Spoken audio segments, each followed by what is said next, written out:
and following up, the follow-up process afterwards. Actually throughout the whole process, which is super important, and I think that's where a lot of realtors fail, is we don't follow up.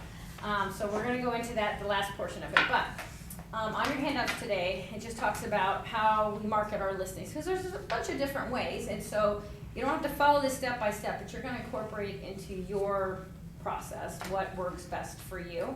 So this is just to give you ideas of ways that you can market it. Sometimes you just want to do the first 5 things, and then after like a month it's still not selling, so now I'm going to start doing something else.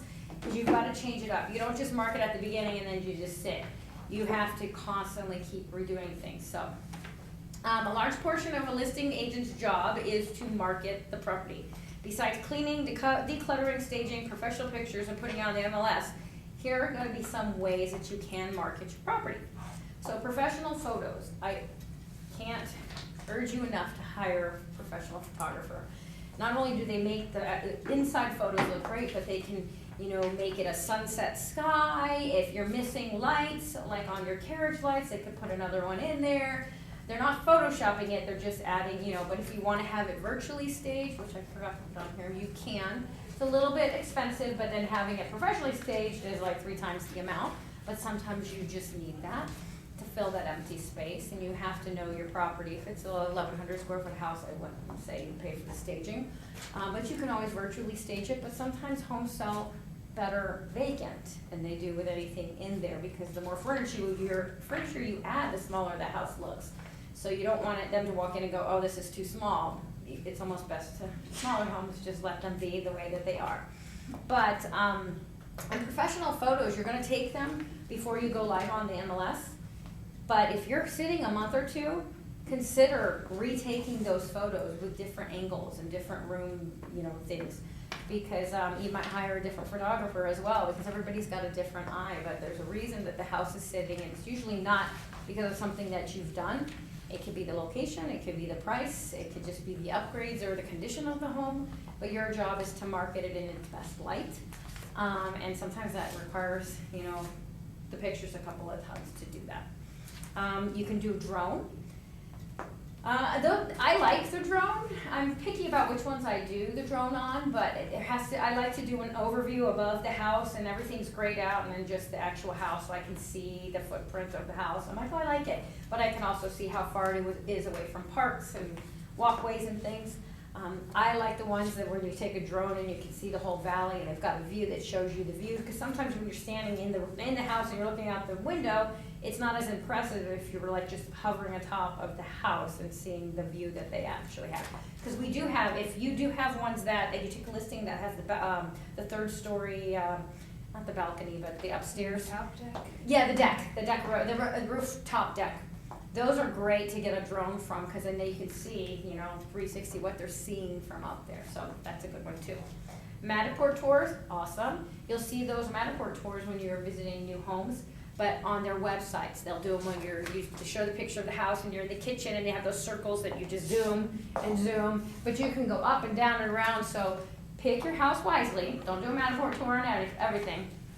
But because it'll show you can zoom right up to the wall and see all the scrapes and things and bumps on the walls and the carpet and whatnot. If it's small, I don't do them in the Matterport tour, because you're spinning around and you're like, I'm in the closet. Like it does not show well. So when you have the big great rooms, those are really good ones to do.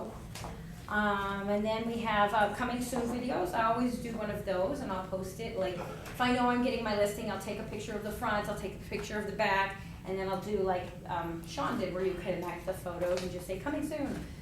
You can do that, but you can only do that if you take the coming soon listing. You can't market your listing before you've actually put it on the market unless you're doing a coming soon.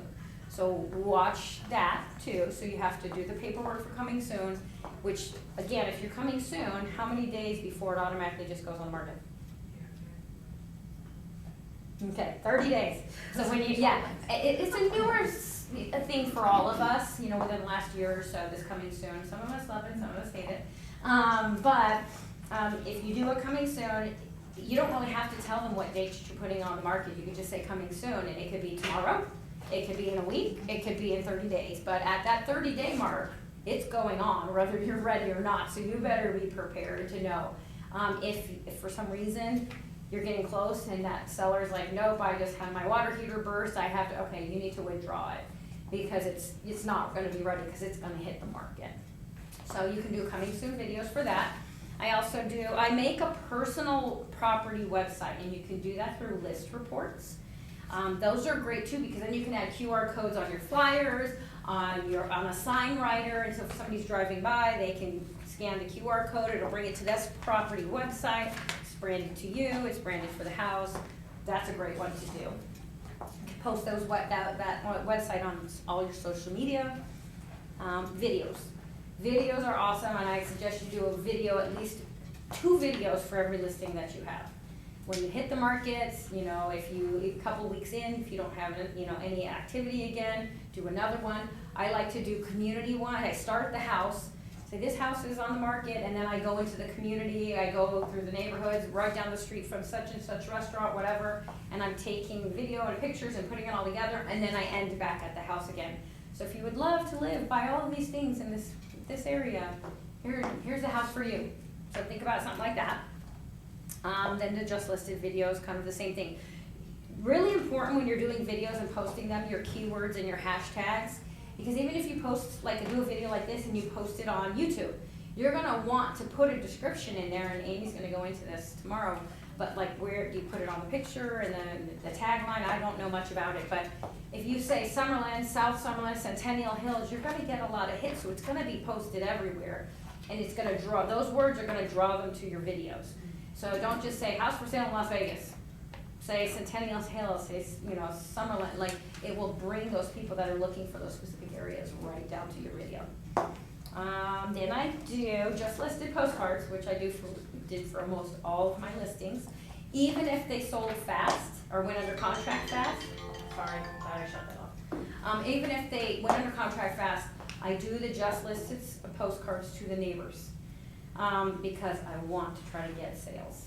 Or buyers that are maybe tenants that want to buy. They see, oh, this is a neighborhood, oh, she's a realtor in this neighborhood, I want to buy something in this neighborhood. And then I do just sold, which I don't know if I put in there. But I always do just sold. For 250 homes, it cost me, I think, $150. And I went on to Corefact, and we can give you a list of all these different places you can get postcards. But I went on to Corefact, spent $150. I got 2 listings in that same neighborhood for just sold postcards. Way more than paid for itself.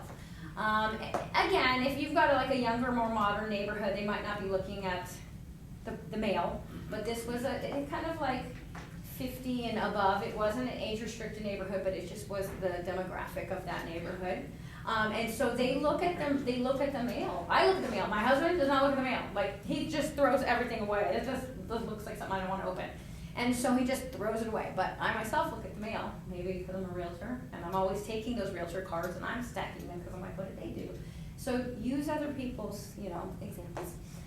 But don't shy away from that mail, because it really, it's fairly inexpensive for the amount of people that you're gonna target. So you're just gonna call the title company and you're gonna say, hey, here's an address, this is my listing. I need all the addresses in there that have, you know, I get very specific, which is, you know, that have lived in there at least 5 years and have 200,000 plus equity. I don't want to send a postcard and waste the money to somebody that just moved in last week. They're not going to sell. Now, would they possibly need a realtor for a family member? Maybe, but that's, to me, it's wasted money. So I get very specific with that. They give it to me and boom, I shoot them out. So they're really super simple. And Corefact, they let you put like 1 or 2 pictures, and then on the back you just upload all of your information in your picture, and then you upload the list, send it and go. Always, when you're sending postcards, always put your name on that list, because you will get a postcard, and then you'll know that when they were sent out, and then you can keep them for your documentation and your listing presentations and things, because I've done it before where I forget to enter my address, and you could call up, and if you catch them in time before they print, they'll send you one. But for the most part, just put yourself on that list. You know, it's like, what, $1 or less for that postcard, but it's for yourself, and you can continue using that. So don't forget that. Okay, I gave you all this little flyer, the Homes Illustrated magazine. I don't have them in here, but they're outside there. This magazine, I've told you guys all time and time again, it's in every grocery store. It's up and down the strip. It's in Southern California grocery stores. It's on the Wall Street Journal. I pull an ad for every listing that I do, and whether I get Oh, do you have one? Yes, thank you. Yes, so it just looks like this, and then you were gonna call up Stacy. It's a husband and wife. They've been around forever. I mean, last, I don't know, 12 years I've been pulling ads for everything. So they just keep my information on file. They already have the Realty One logo. You just tell them what you want. She draws it all up, sends you a proof. You say yeah, pay her, and then boom, done. But even if I don't sell anything, I win a ton of listings just by running this because it's in my listing presentation. Who doesn't want their house in a magazine? They love it, they eat it up. And there are a lot of realtors that do not utilize this. If you flip through here, you'll see the same realtor on 3 or 4 pages because they're just putting these, even if you don't have a listing, call another agent and say, hey, can I run an ad for your listing? It doesn't have to be your listing, you're just marketing it for them. And I always suggest everybody do that, so then you have it for your listing presentations, but they're really inexpensive. So this is a half page, and then this is a full page. This half page is $55. The full page is $99. It's part of your marketing, and your sellers love it. So what I do is, it's like a 2.5 to 3 week process. So right when I get the listing, I call them and I tell them this is what I'm doing. As soon as I get the pictures before it goes on the market, I email them the pictures, I give them the MLS number. They already know about it, they pull everything, and then they're like, okay, they send me a proof. But the turnaround time is about 2.5 to 3 weeks if you catch them. Because sometimes she's like, our cutoff is Tuesday or Wednesday. I'm like, okay, great, I'm gonna get it to you tonight. And then I send it to her, and then within the next week, it goes out for 2 weeks for $55. Is well worth it because it's not just promoting you, it's promoting them. And there's people, don't get me wrong, they'll pick this up, and just because you have you've advertised in there, they're gonna want you to list their home. Because they're like, okay, they put an advertisement in a magazine. People love being in a magazine. Even though it's a house they're selling, they'll keep it forever after they've moved out because they're like, oh my God, my house is in a magazine. They just love it. So, okay, then we have mailers to the neighbors, which we had talked about. But you can do letters, just listed. If you know of anybody, or if you have a family member who wants to live in the neighborhood, it doesn't have to be just a postcard, it could be anything. But I also do door knocking, so when I do a listing, I'll go through and I'll make like a little flyer or something about my client, and then I'll door knock, just letting we just went on the market. We're gonna do an open house, we'll do a broker open the hour before, I'll let you guys all know, we'll door knock again, let you guys know when that's gonna happen, because we want all the neighbors to come through and check it out. You really want them to come through so they're not bothering the people at the open house and then telling you, oh, there's a racetrack right behind here, they just sit up and down the street. So you're trying to sell the house and the neighbors will ruin it for you. So you want them in and out before the regular people come in. But they like to be alerted, and even if I door knock and they don't answer, I'll leave the flyer, just listed, if you have any questions, it's on your street, da da da da. If they're out there just passing them out, just want to let you know we just went on the market. So everyone wants to know what's going on in their neighborhood. Just give them the information, and then on your flyers, okay, so the next one is the front yard sign. If you can, put a front yard sign in there, and do not put sold when you go under contract. Nobody want people to call you, so as soon as you put sold on there, nobody's gonna call you about that one. So I just leave it off, and then my clients will ask me, well, when are you gonna put the sold sign? I'm like, I'm not. I said, because if it falls out, people won't even think about calling us. That's not it. I'm not putting a sold sign because they won't call me and I won't grab any of the buyers that are interested, so it's twofold, really. So, but you're always gonna wanna put a flyer box on there. It's like an extra $5 or $10, I don't know what they're charging now. But to put a little flyer box in there and just keep your flyers in there. When you make your flyers, do not put the price on the flyers, because then it encourages them to call you to get the price. Because otherwise they just pull the flyer and then they drive away, and then you don't even know who's, you're trying to interact with those buyers. Like Damon had said, 2 buyers and 1 more listing. Well, you can't get them unless you're actually conversing with them. So you want to make sure you do that. And I also choose this like an off color like a light gray or a light beige to do my flyers, because if they're collecting flyers or it's just sitting on their counter, it's not a stark white piece of paper. It's like, what is that over there? And so you just do a little bit of things to offset you from everybody else. Okay, then we go into QR codes. So you can use QR codes on that personal website, on your flyers, on your listing sign, anywhere you can think of, which should bring them right back to either your website that tells them about the house or the personal website. but it's always to bring them back to you, however they can do it. If they're driving by, they just scan the code and they just keep going, because they don't wanna get out of their car and grab a flyer. So, QR codes are like the newest thing, so let's go ahead and try to incorporate those. Social media, we always talk about it, so you're going to wanna post still pictures, videos, any flyers. Sometimes I'll take a flyer and I'll take a picture of it and just look at my newest listing. So you're gonna post it on Facebook, Instagram, LinkedIn, TikTok, YouTube, and then your personal websites.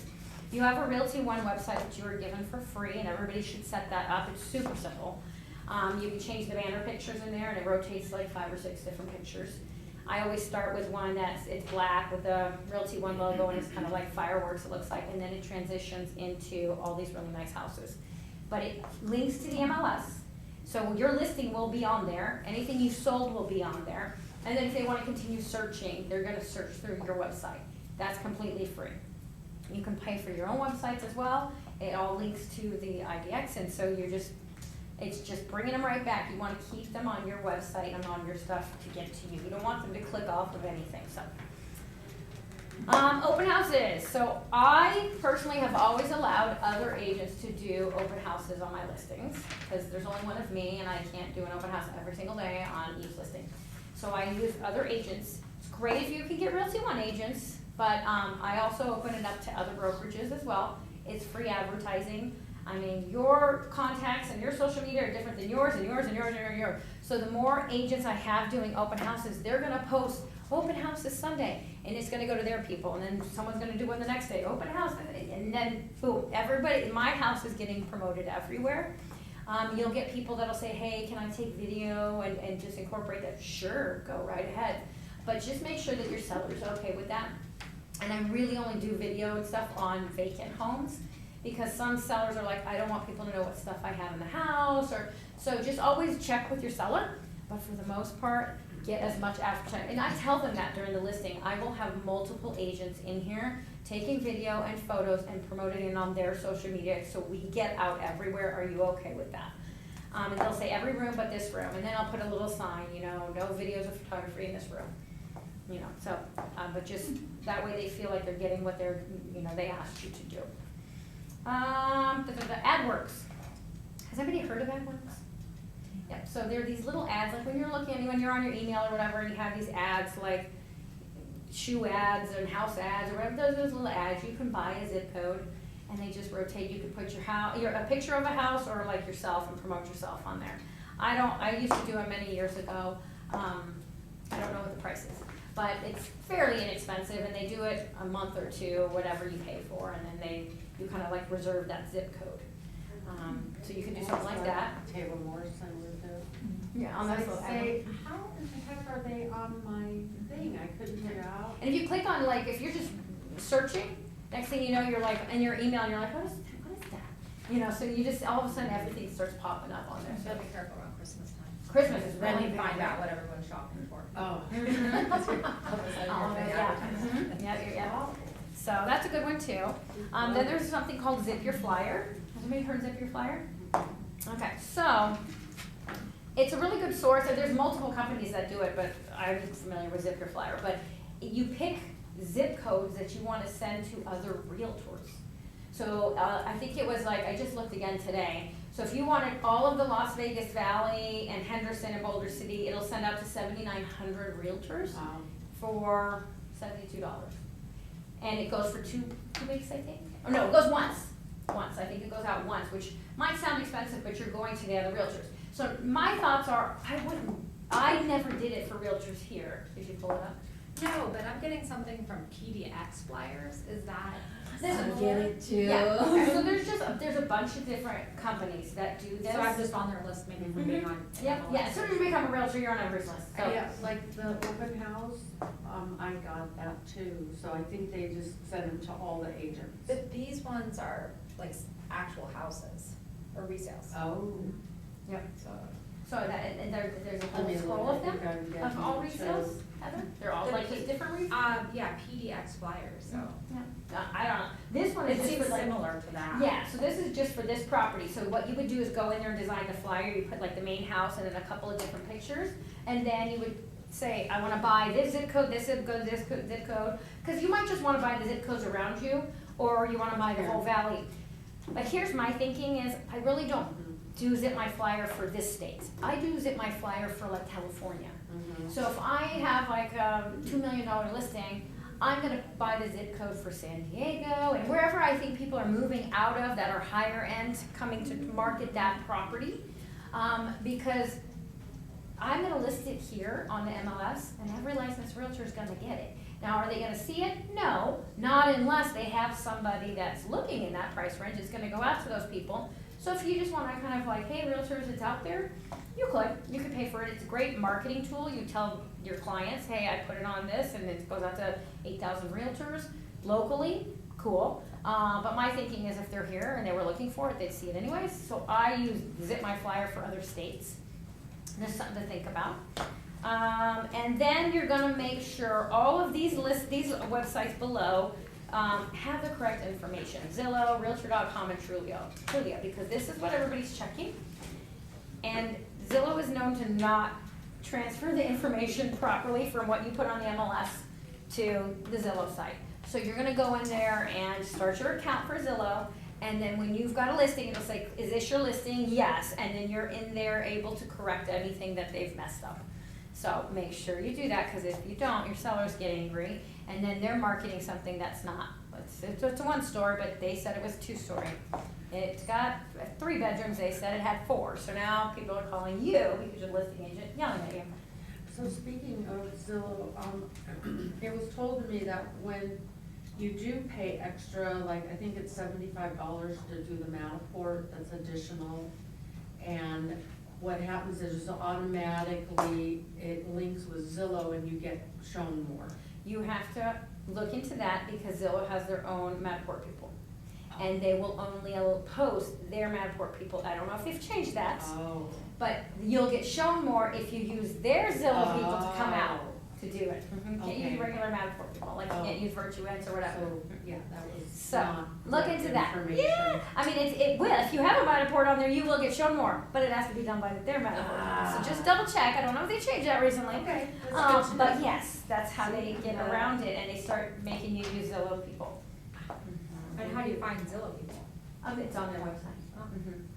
I just Oh, you're wondered- just listening. I'm just wondering. Yeah. Hey folks, I'm going to show my listing. That's possibly one of those transactions from your listing, right, of the 3, the 1 listing and 2 buyers. What was that?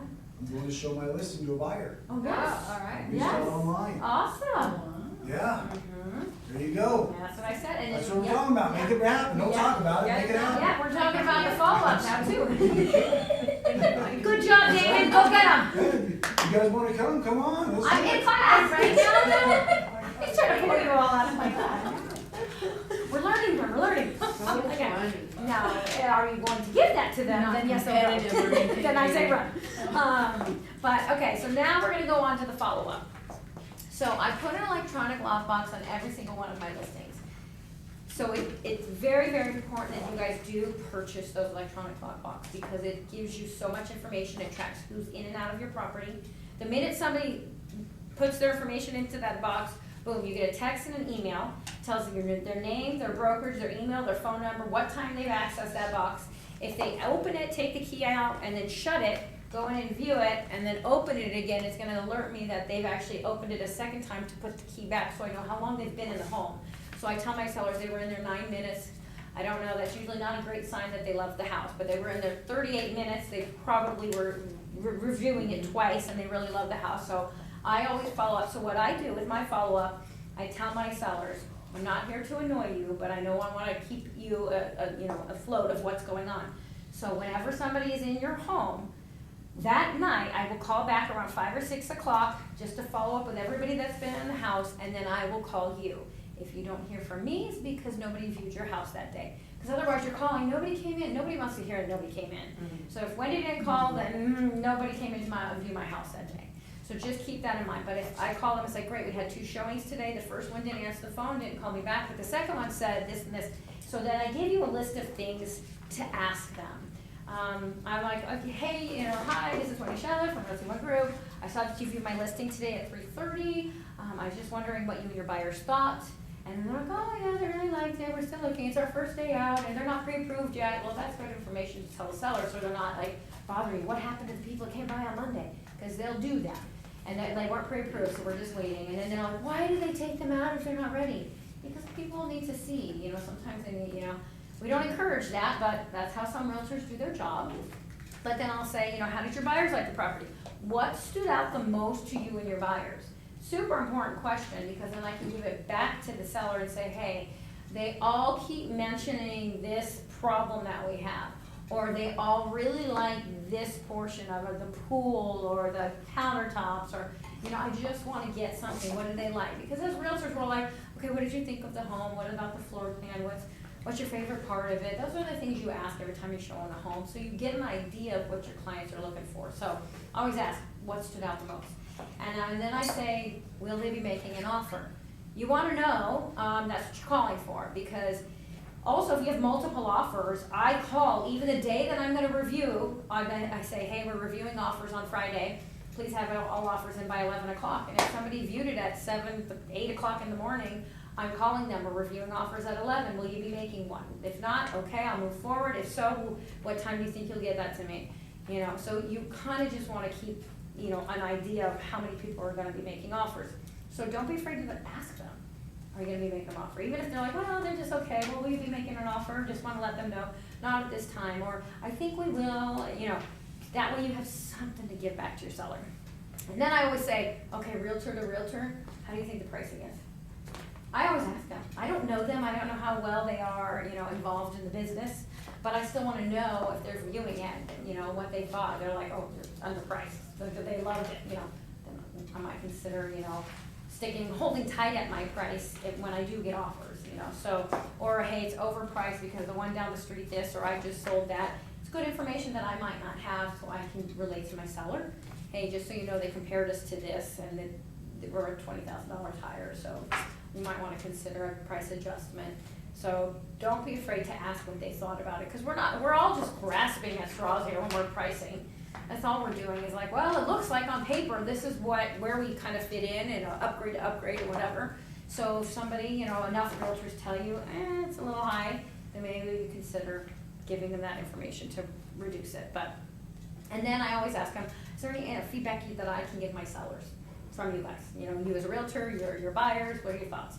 Give me the feedback, because if I have to, and I know it's high, and if I have to reduce it, it's a third party telling them this. It's not me, because it's just because I want to get it sold, but it's not really. That's what they're always thinking. You're the realtor, you're just trying to get it sold so you can get paid. No, I'm trying to sell your property. That's what you hired me to do. And all these other realtors are saying the same thing I did, so there's now 3 of them. And I make notes. Okay, this person at this date and this time, and this is what their feedback is, and I keep that in my file. So then in a month, I go back and say, remember the ones that came back in February? There was 3 of them in one day that all mentioned that same thing. So I really do think it's a problem, and we need to reduce the price. But you got to stay on top of that and keep reminding them, because they forget. But and then I also ask them, would you show it again if you had another buyer in this price point or looking in this criteria?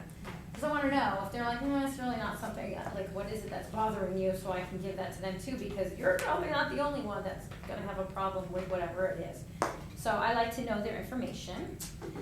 And then to following up again, if I have neighbors or sign calls, they are usually calling about the price, so I call them back each time I reduce the price. I know that you had called me, a month ago for this such and such address.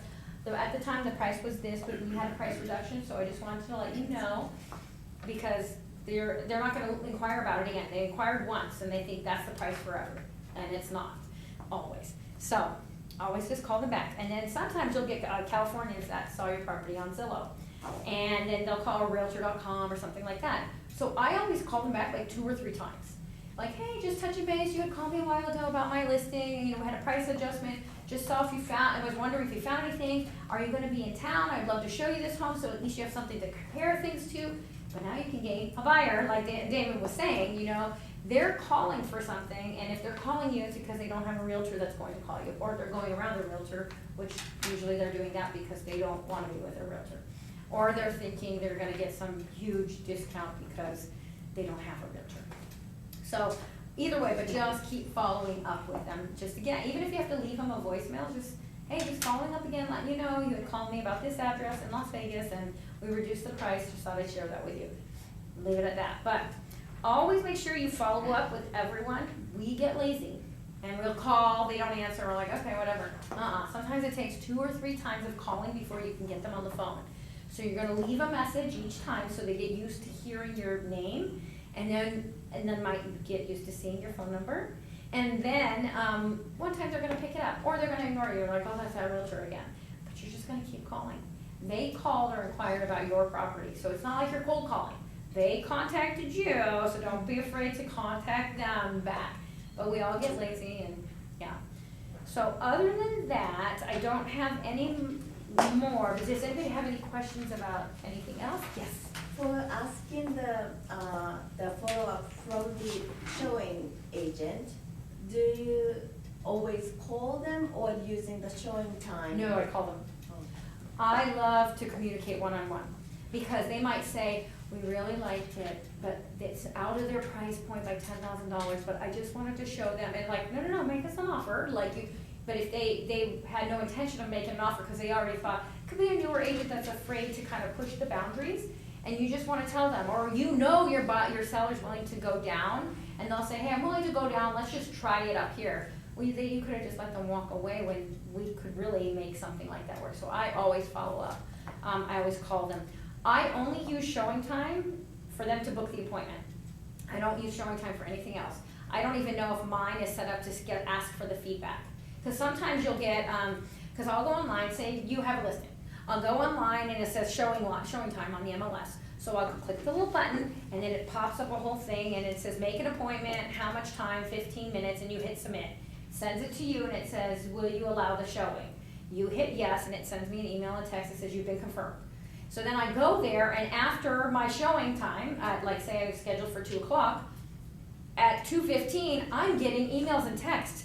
You know, can I get some feedback about my listing? Excuse me, you could set that up automatically to start asking for that. Well, I'd much rather just talk to the agent than have this automated thing, because most of the time we're just like, 5-star, 5-star, 5-star, boom, done. Like nobody's giving you any kind of feedback, it's just very minimal. So I call, and that's why I start asking them these questions, because you really want to communicate, because if you, I hate to say it, but like 75% of the hurdles in a transaction is the agent on the other side. It just is. And they don't pick up their phone, they're working a full-time job, they've never done a transaction, so you've got to overcome these hurdles. So if you get an agent that's like, oh my gosh, I'm so glad, they'll tell you, I'm so glad you called, I'm so glad you picked up the phone. Because I get that all the time. They'll call me at 7, 8 o'clock at night, and they're like, oh my God, you answered. I was expecting to leave a voicemail. I said, oh, I will always answer my phone. If I'm doing a transaction, if I've shown a home, if I made an offer, my phone is on 24 hours a day. If you call me at 2 in the morning, I'm still gonna answer, because I'm waiting just as badly as my clients are waiting, because they want this home. You know, and there's a lot of agents who are like, I shut my phone off at 5. Okay, great, but you know what? I have shown homes on Easter. I have shown homes on Christmas Eve. I was giving birth and in the hospital negotiating, and the doctor's like, put the phone down. And, oh my God, I can't. My clients were having twins in another hospital, so we all had babies at the same time, but I was like, I can't. I just got on a contract, and we just got an offer. They were Californians, and they were driving out of town, so they priorities mistake. yeah. But you know what? I was newer, and I was like, I gotta have this. I'm having a baby. I'm not gonna work for 6 weeks, you know. And so you just do what you gotta do, and then guess what? Everybody remembers that. They were like, she always answers her phone. I will like, and that's all you want. You can very easily taint your name in this industry. Like, oh, that's the realtor that does that. Okay. Not that I'm not going to show their properties, but I know this is going to be a big hurdle and challenge throughout the whole transaction. There are some agents I know, they've been in business just as long as me, you will never get them on the phone. I've never talked to them, I've never dealt with them. They'll submit an offer, somebody on their team or something will submit an offer, and I never talk to, nobody picks up the phone. There'll be 15 people that you're dealing with, nobody picks up the phone. And you're like, I can't get anybody on the phone. It can make such a big difference, I mean, one transaction in, but I got on the phone with him, and I ended up knowing his uncle Yeah. and all kinds of stuff, you know, so, Absolutely. and it was Mhm. really more personal for my home buyers. But even so, they're gonna send you a if you have a listing, they're gonna send you their offer and a pre-approval letter most of the time if they're getting a loan. And I can't tell you how many of the lenders I've worked with before, and I'm like, oh, hey, how's it going? Okay, give me the facts, okay, this is what we got. And you know that it's an actual, they're pre-approved, they're not pre-qualified, they've got the down payment, and some of the lenders are like, yeah, I mean, there's some wiggle room there, and you know, hey, we can change the contingency timeframes, and you work with everybody throughout it, but you really need everybody answering the phone. So I'm a big communicate on the phone as often as you can, and you'll be the realtors that'll stand out. Because there's other ones that are like, I can never get them on the phone, they never, I mean, I can't tell you how many transactions I've done where I've never spoken to the agent. They just, never. And I'll tell you my instance real quick and hers. When I was selling my daughter's home, we did get 3 offers. We didn't end up going with the people that were VA and wrote this wonderful letter, just because, we were already committed on the other property and we needed that closing. But I will tell you, to this day, it still kind of bothers me because they took the time to write this really great letter. You know, it's wrong for them to write that letter. Oh. They're not allowed to do that. They took that, because that's what happens. Is they're like this guilt trip and this like It personal. guilted me. Right, and here you are still thinking of I'm it. still thinking It's not about it. fair game, you know, that's what it is, it's So so. discriminatory is Mhm. what they say. Yeah, so you're not supposed to do it. They took that away from us a while ago. They said no more People are because. still doing it? Mhm. Well, yeah. Yeah, but you shouldn't. So what I'll do is in like the body of my letter, I'll give them a little idea, you know, we picked this house because we were looking in this school zone. I didn't say how many kids they had, I did, like, this is all we're, like, why we're picking in this area, giving them a little insight of why we're, but the mother lives down the street and she's 90, and they're like, okay, she needs to be by her mom, like, so it's, you can't. You just can't do it. Here's my offer, that's it. Like, yes, okay, see? What if the seller requests it? Technically, Agent. well, you can't question everybody to write an offer. I mean, I guess I could, but now you're putting yourself in a situation for fair housing, for any of that kind of, you don't even wanna cross that line. A lot of times they'll send it and I will write back, thank you so much for your letter, I will not be showing this to my seller. Wow, I don't even want, that's a very. nobody, no, I just- you're gonna give me the facts about the property and the offer, and that is it. Don't do it. I still think about that poor. Yep, VA there you go, buyer. there you go. Didn't get there. Maybe they got another one. They got, I hope. everything happens for a reason, so you'll have properties that will fall out, like, you're going and your seller's frustrated because they just couldn't get the loan, and then the next buyer comes in and it's just perfect. Everything happens for a reason, but they weren't ready 2 weeks ago when you accepted this first offer, so you had to tie the property up with this, they fell out, and then the perfect people Yeah. came in. So you're really It does, marrying yeah. people with the house. It does. So It's true. it almost always We know works that out that for a way. fact. So just don't take it personal. And I always try to calm them down. And I tell them at the very beginning, we are gonna have hurdles. There is no smooth transaction, very rarely. So we're gonna be bumpy, and I will tell you every time, this has been one of those bumps I was telling you about. And then when it hits, yes, and when it hits, I'll say, it's one of those bumps. Okay, we're just gonna get past it and move on. It just happens.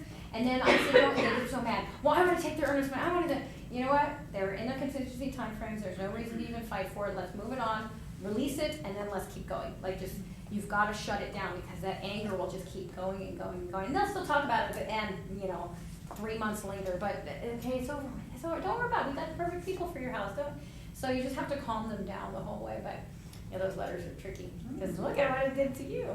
But see, I'm so a sucker for that, cause I would present an offer to the seller, my builder. They're really nice. Yeah. And they really want this home and they want 50 grand off. But it's different, because you met them when you And- were there, yeah. Right, but my boss would be like, yeah, right. Yeah, it sounded good. We were doing anything we could possibly do to win these offers, Yeah, and So they even said, us. no more, because they got a little too descriptive and personal that they're like, this is teetering on the Yeah, line. yeah. So, they cut that off, so I just, I'm not even gonna present it. I don't want my seller to pick on that. It's your bottom line. You said the numbers matter, this is what your numbers are. Make on that sheet, and here you go. You'll make this with this one, I don't even tell them, like, when I'm presenting offers, I make like a spreadsheet. And I total, like, here's the total, here's the earnest money, here's the contingency timeframes, here's everything, here's your net at the end. And I'll say, which one would you like to go? I don't tell them their names, they know nothing about who They don't this know their person is. names. Don't know if it's a husband or wife or nothing, because I'm not presenting the offer to them yet. I'm just presenting the spreadsheet. And then I'll say, okay, you wanna go with offer number 2, great, I'm gonna send you 1 and 3 to reject, and then we're gonna sign or counter 2. And then I'll send that over, write the counter, and they've already agreed upon it before looking at names or, you know. So then there's no way to say, well, you didn't pick mine because of this and this and that, no. Why, they didn't even know who you were. We picked it off of what they were gonna net. That is, or time frame. I mean, because it's not always just about the amount that they're gonna put in their pocket. Some people need a 3-month rent back, some people need a fast close, and it's like, well, this one can go close in 3 weeks, and this one. Qualified and closed, they're more secure. So it's That not was why we always, did what we and did. you'll get some agents that'll call you and say, we're writing an offer, what is it that your seller's looking for? Yeah, yeah. Because Smart. that's, Yeah. and it really is smart, because it's not always about the price. 100%. So you can offer full price, but then have a quick close like they want, and you win, as opposed to somebody that's 10,000 higher that wants a week and a half later. So just ask them, are they looking for a quick close, do they need a rent back, what are they looking for here? And so, Yeah, it was interesting to be on that side of it, because I've never really been on that side of it. And looking at them, I knew what to look for, because I knew what my boss would look for. But, really came down to that we took the one that didn't net quite as much, Mhm. but was more secure and closed in the time frame. cause you'll get some that'll be like FHA with 3.5% down, and then they're giving you like, you know, the full price, and then they're gonna net this, but then you take another one that's putting 50% down with, you know, a faster close, but they net a little bit less, and they're like, done. Like, that to me, you're solid, less chance of, you know, they might not even need an appraisal at that point, because they're putting so much down, so you don't have to worry about appraisal ruining it. So they just do an appraisal waiver. So there's so many different factors when you're getting an offer. It's not always about the price, because people think, well, I gave them the most, but it's not always about the most, you know, so. But any other questions about this or anything else? Marketing your listing, following up? No, this is great stuff. Well, Just need one. is what? I just need a listing. Yeah. We Well, just need we're to gonna- go back to. We're gonna hope that we can get that I'll going for you guys. But then when you do have them, we're hoping that you're all ready with everything that you need, so. Well, there's a really good article, I mean, like, I don't know if it's really good, but it was an article today, in the